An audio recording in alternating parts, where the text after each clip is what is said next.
Hello guys, welcome to my new mini vlog. तो आज हम हो रहे थे शादी के लिए तैयार।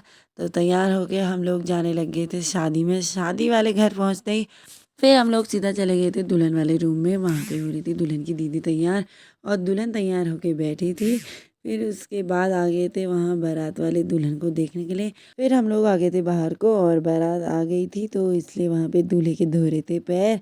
और फिर उसके बाद हम लोग चले गए सीधा खाना खाने के लिए और फिर हम सब ने खाया साथ में खाना। खाना खाने के बाद हम लोग पहुंच गए थे वहाँ पे जहाँ पे हो रही थी जयमाला।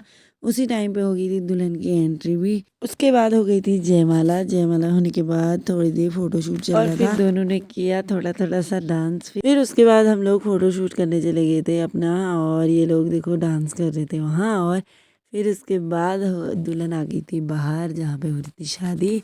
हम लोग भी वहाँ बैठ गए थे दुल्हन के सामने से। फिर होने लग गया था दुल्हन का कन्यादान। और कन्यादान होते टाइम दुल्हन बहुत रो रही थी।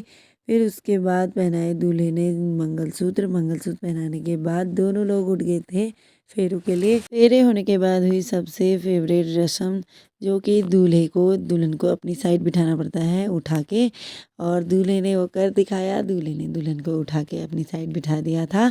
फिर उसके बाद दूल्हे ने भरी मांग। मांग भरने के बाद दोनों ने एक दूसरे को अपना जूठा खिलाया। और फिर उसके बाद आ गई थी विदाई की बारी। और विदाई होने के बाद हम लोग आ गए थे घर को। तो ऐसी होती है पहाड़ों में शादी। तो कैसा लगा आपको आज का मिनी ब्लॉग, कमेंट करके ज़रूर बताएं। नेक्स्ट ब्लॉग में bye bye, thanks for watching.